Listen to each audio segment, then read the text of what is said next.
ধারক বা ক্যাপাসিটর নিয়ে আমাদের আজকের আলোচনা। প্রথমে আমরা আমাদের টেক্সট বুকের যে সংজ্ঞা সেটা দেখব।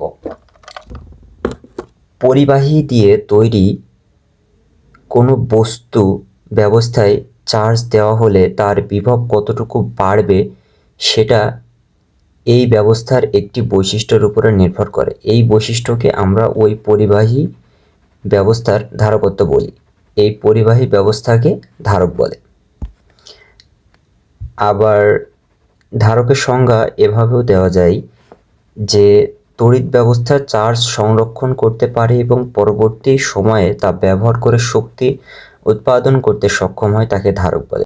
অর্থাৎ ধারক হচ্ছে চার্জ সংরক্ষণ করে। আর ধারকত্বের একক হচ্ছে ফ্যারাড। এর আরেকটা একক আছে, সেটা আমরা সূত্র লিখে দেখব।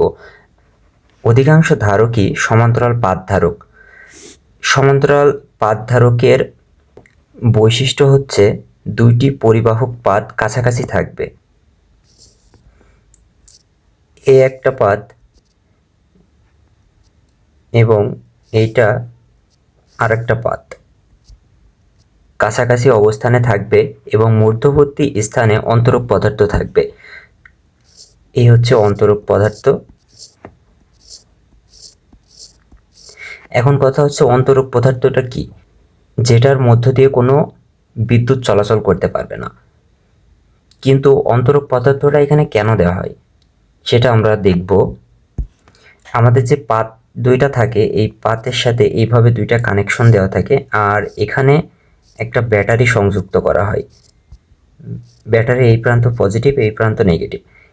এর ফলে এখানে পজিটিভ চার্জ জমা হয় এবং এখানে নেগেটিভ চার্জ জমা হয়।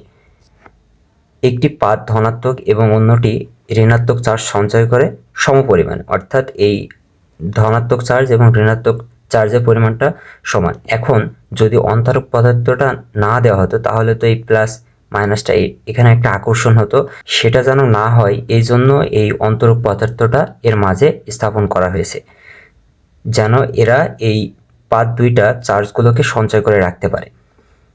এরপর আমরা যদি এই সংযোগটা বিচ্ছিন্ন করে দিই, তখন আমাদের যতটুকু সময় আমরা ব্যাটারিটা রেখেছি ওইটুকু সময়ে যে পরিমাণ চার্জ এর ভিতরে জমা হবে ওইটা সঞ্চিত থাকবে। তারপরে বলছে ধারকের দুটি পাতের মধ্যে বিভব পার্থক্য থাকে যা চার্জ ধারণ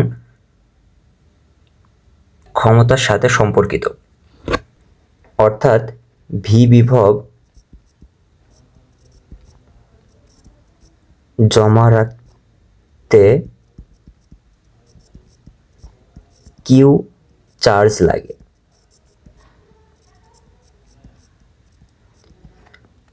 অর্থাৎ এক একক বিভব জমা রাখতে Q divided by V charge লাগে। এটাই হচ্ছে ধারকত্ব। অর্থাৎ প্রতি একক বিভব জমা রাখতে যে পরিমাণ চার্জ লাগে সেটাই হচ্ছে ধারক। C is equal to Q divided by V. আর ধারকের আরেকটা একক আমরা লিখতে পারি, চার্জের একক হচ্ছে কুলম আর বিভবের একক হচ্ছে ভোল্ট, কুলম পার ভোল্ট। তবে আমাদের সব ব্যবহৃত হয় ফ্যারাডে এককটাই সবচেয়ে বেশি। আমরা এখানে দেখেছি যে চার্জ সংরক্ষণ করতে পারে এবং পরবর্তী সময়ে তা ব্যবহার করে শক্তি উৎপাদনে সক্ষম। এখন কি পরিমাণে শক্তি উৎপন্ন হয়? একটা ধারকের ধারকত্ব যদি সি হয় এবং ভোল্টেজ যদি ভি হয়, তাহলে তার শক্তি হবে হাফ সি ভি স্কোয়ার। এটাকে সঞ্চিত শক্তি বলে। এখন একটা গাণিতিক সমস্যা, একটা 20 মাইক্রোফ্যারাডে ধারকে 10 ভোল্ট বৈদ্যুতিক বিভব দেওয়া হলো, তাহলে সেখানে কি পরিমাণ শক্তি সঞ্চিত হবে? সঞ্চিত শক্তি সমান আমরা জানি half C V square.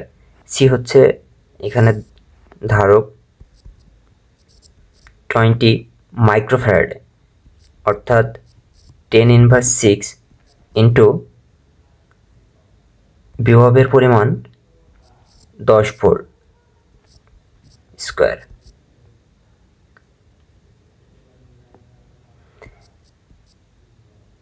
Into half, এটা আমাদের আসে 10⁻³ শক্তির একক জুল, অর্থাৎ 1 মিলি জুল।